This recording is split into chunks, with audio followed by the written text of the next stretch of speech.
All right, let's jump right in. Today, we're diving into one of the most influential books in history, the Bible. Specifically, we're exploring a fascinating framework that claims to take all its diverse parts and weave them together into one single big picture story. So, let's start with a problem that I'm sure you've felt if you've ever tried reading it. Is the Bible one consistent message, or does it sometimes feel like a jumble of stories, laws, and letters that don't just seem different but actually contradict each other? Well, the framework we're looking at today was built to solve that exact puzzle. Okay, here's a perfect example of what trips people up. In the Gospel of Matthew, you read that doing and teaching the law leads to greatness in the kingdom. Pretty clear, right? But then you flip over to Romans, and the Apostle Paul says that righteousness comes from faith for someone who does not work. So, what's the deal? Obey the law or don't? This is exactly the kind of biblical knot this particular framework tries to untie. So, how does it solve this puzzle? It proposes a single interpretive key, a specific lens that, it argues, makes the whole Bible snap into focus, clear and unified. The source calls this key rightly dividing.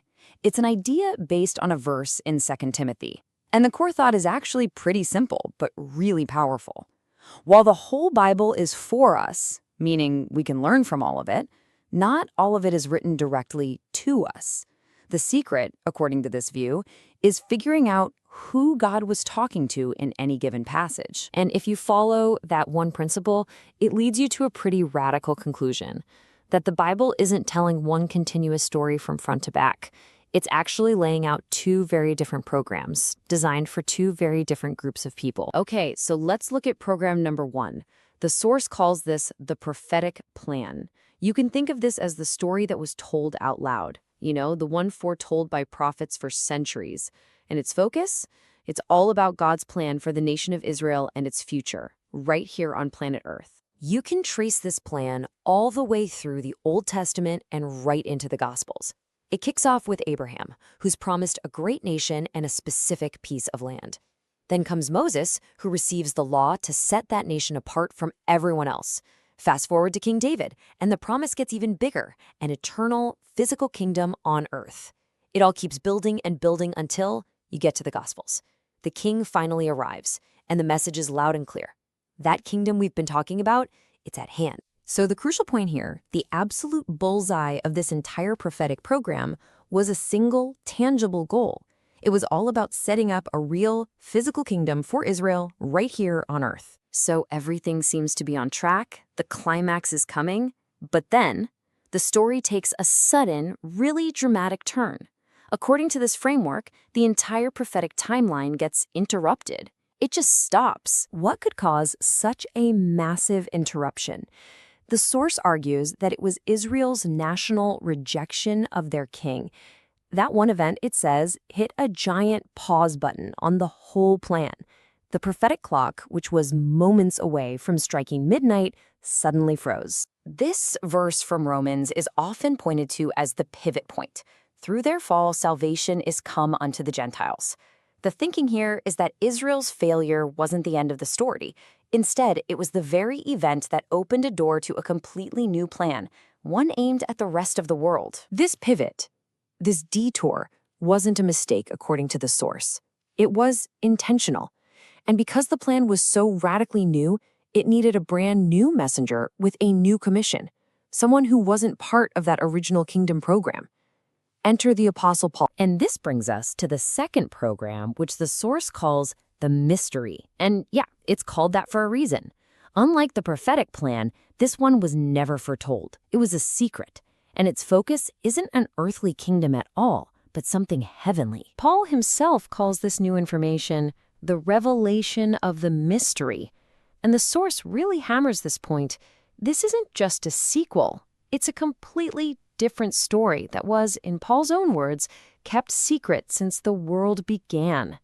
In this view, even the greatest prophets like Isaiah or Jeremiah had absolutely no idea this was coming. And this table just lays out how stark the differences are. Program 1, prophecy, that's for the nation of Israel. Their rulebook is the Law of Moses, their great hope, an earthly kingdom. But Program 2, the mystery, is for a totally new group, the church, the body of Christ. They operate under grace, not law, and their hope is a heavenly home. Even their missions, their commissions were totally different. So the big takeaway for this second program is that it's all about a brand new spiritual group, the church, made up of both Jews and Gentiles without any distinction between them. And its destiny was never on earth. It was always in the heavens. Okay, so let's pull back. We've got these two distinct plans. One was prophesied, it's about the earth, and it's currently on hold. The other was a secret, it's about heaven, and it's what's happening right now. So how does holding both of these ideas at the same time solve that puzzle we started with? Which brings us right back to our original question. Is the Bible a coherent story? Or is it just filled with contradictions about really important things like law and grace? The answer, according to this framework, is that the Bible is perfectly coherent. The contradictions? They aren't contradictions at all. They're simply different instructions for different people living in different times. The command to obey the law, that was for Israel as part of their program. The message of salvation by grace through faith, that's for the church as part of our current program. So, let's boil it all down. What are the key takeaways here? First, the core idea that not all of the Bible is written to you personally. Second, that there are these two huge, distinct programs, prophecy for Israel and the mystery for the church. Third, that Israel's earthly plan is on pause right now, which leads to the fourth point. We are currently living in what's called the dispensation of grace under that mystery program. And for people who follow this view, understanding this distinction is the absolute key to making sense of it all without confusion. And stepping back from this specific system for a moment, it really leaves us with a much bigger question to chew on. It's a powerful reminder of how the lens we choose to look through, the framework we use to read any important text, doesn't just change the story. It can end up shaping our entire reality.